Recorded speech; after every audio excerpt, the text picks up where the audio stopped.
27 skeletons were found scattered around an ancient lagoon in Kenya, and 10 of them didn't die naturally. Several had their wrists bound. One was a pregnant woman with shattered knees. If this happened yesterday, we'd call it a crime scene and send in detectives. It happened roughly 10,000 years ago, and scientists still can't agree on what it actually was.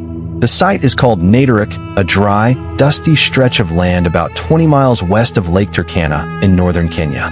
10,000 years ago, this wasn't dry land at all. It sat at the edge of a shallow, fish-rich lagoon, part of a much larger lake system that made this region unusually fertile for the time. In 2012, archaeologists exploring the area stumbled onto something nobody expected: bones. A lot of them, scattered across the old lagoon bed in a pattern that immediately raised questions.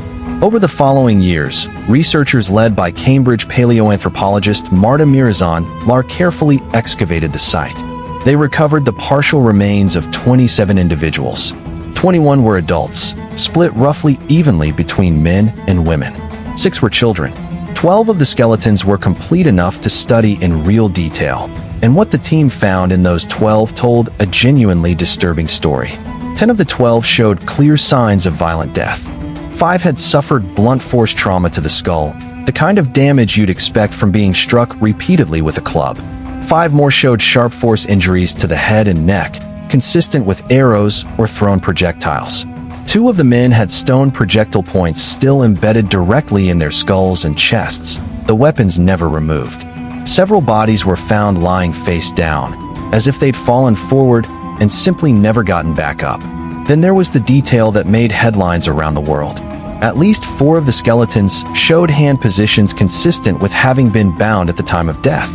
One of them belonged to a woman in the final stages of pregnancy. She was found in a strange, half-seated position, her broken knees the only part of her visible when researchers first uncovered her. Inside her abdominal cavity, they later found the remains of a 6 to 9-month-old fetus. She never had the chance to give birth. Picture this scene from the researcher's side for a moment, because it matters. This isn't a single, dramatic weapon or one obviously staged death. This is 27 people, an entire family-sized community, spread across a lagoon shoreline with consistent, repeated patterns of violence across multiple individuals. When Lahr's team published their findings in the journal Nature in January 2016, they proposed something that immediately reshaped a major debate in anthropology. This, they argued, was the earliest scientifically dated evidence of warfare in human history, roughly 4,000 years older than any previously confirmed example. That claim mattered enormously, and here's why you should care about it too. For decades, many anthropologists assumed organized violence, real coordinated conflict between groups, required settled societies. You needed permanent territory worth defending, stored food worth stealing, and population density worth fighting over. Nomadic hunter-gatherers, constantly moving, owning almost nothing fixed, supposedly had little reason to organize deadly raids against each other.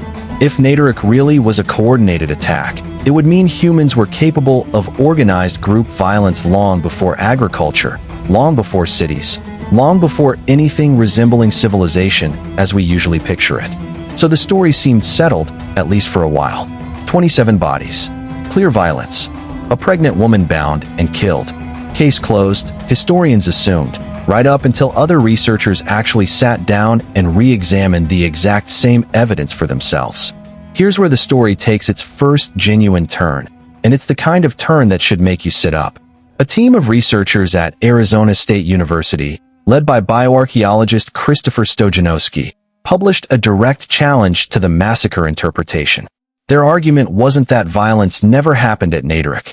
Their argument was far more unsettling in a different way, that we may not actually be looking at one single, coordinated event at all.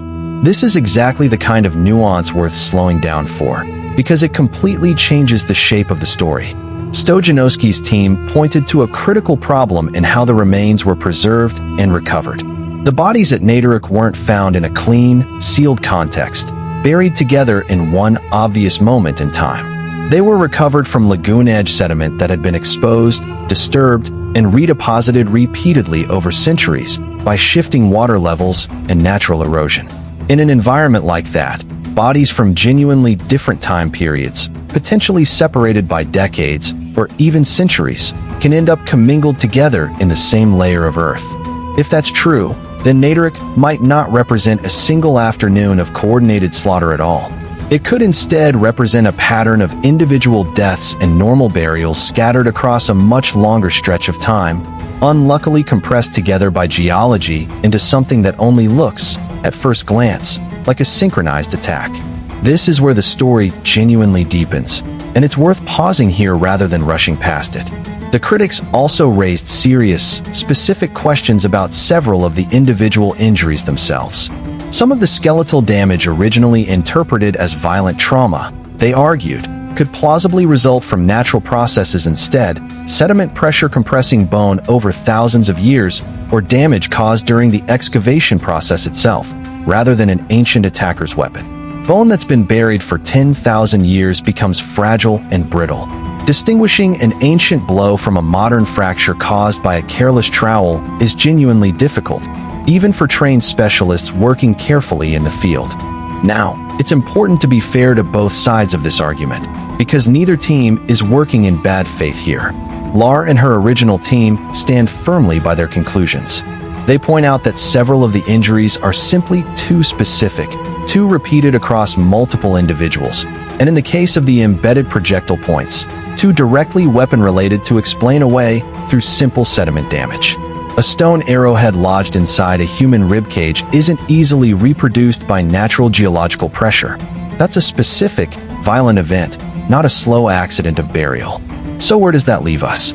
Genuinely undecided, and that's the honest, uncomfortable answer. Some of the Nataruk deaths almost certainly involved real interpersonal violence. The embedded projectile points alone make that difficult to dismiss entirely. What remains seriously contested is whether all 27 individuals died in one single, coordinated event, the kind of thing we genuinely call a massacre or an act of primitive warfare, or whether we're looking at a messier, more complicated pattern of separate violent deaths and ordinary burials, blurred together by 10,000 years of shifting lagoon sediment. Let's sit with that uncertainty for a moment, because it's actually the most interesting part of this entire story. If Nataruk really was a single coordinated massacre, it fundamentally rewrites our understanding of how far back organized human violence extends. It would mean small, mobile, technologically simple hunter-gatherer bands were already capable of planning and executing deadly group attacks against each other, thousands of years before anyone built a permanent settlement worth defending. If Nataruk wasn't a single event, though, the story becomes something different and arguably still disturbing in its own quieter way. A record of scattered, ordinary violence, unconnected individual deaths, accumulated slowly across generations at the edge of one particularly good fishing spot. Either interpretation tells us something genuinely important about deep human history, just not the same thing. One version suggests warfare is older and more deeply embedded in human behavior than we assumed. The other suggests we've been badly overreading a messy, ambiguous burial site, mistaking natural process and ordinary human tragedy for something far more dramatic and headline-worthy than it actually was. Now let's return to that pregnant woman for a moment, because her case sits at the emotional center of this entire debate. If the massacre interpretation is correct, her death represents something genuinely chilling, a targeted, deliberate killing of a defenseless, heavily pregnant woman during a coordinated attack. If the alternative interpretation holds instead, her death might represent something quieter and, in its own way, no less tragic, a difficult individual death during childbirth complications, or an isolated act of violence entirely unconnected to the other bodies found nearby. We genuinely don't know which version is true, and it's worth admitting that plainly rather than choosing the more dramatic answer simply because it makes a better story. This uncertainty extends to something else worth mentioning directly. The original research team never claimed to know exactly why this violence, if it truly was coordinated violence, actually happened. There's no surviving written record, obviously, and no way to interview witnesses 10,000 years removed from the event. Some researchers have speculated the unusually rich lagoon environment at Nataruk may have supported a larger, more resource-dense population than typical hunter-gatherer bands, which could have created genuine competitive pressure over fishing rights or territory worth defending. Others caution this remains pure speculation, built on thin evidence, and warn against assuming ancient people needed the exact same motivations modern humans would recognize today. So let's talk about what actually happens next in this debate, because it's still ongoing, and that's genuinely part of what makes this story worth following. Neither side has definitively won. New analytical techniques, including more precise dating methods and detailed forensic bone analysis, continue to be applied to the Nataruk remains by researchers on both sides of the argument. Some of these techniques weren't even fully available when the original 2016 paper was first published, meaning fresh reanalysis could genuinely shift the balance of evidence in either direction as methods keep improving. This is exactly the kind of story that gets flattened whenever it's simplified into a single, confident headline, and it's worth resisting that flattening here. Oldest evidence of war makes for a much punchier, more shareable claim than ambiguous lagoon edge burial site with contested taphonomic history. But the honest, more complicated version is arguably far more interesting, precisely because it forces us to genuinely grapple with how difficult it actually is to reconstruct violence from bones alone, especially bones this old, this disturbed, and this far removed from any living witness who could simply tell us what happened. There's a broader lesson buried inside this specific disagreement, one that extends well past this one lagoon in Kenya. Almost everything we think we know about deep prehistoric violence comes from reading physical trauma on old bones and inferring intent, timing, and coordination from patterns in scattered, damaged skeletal remains.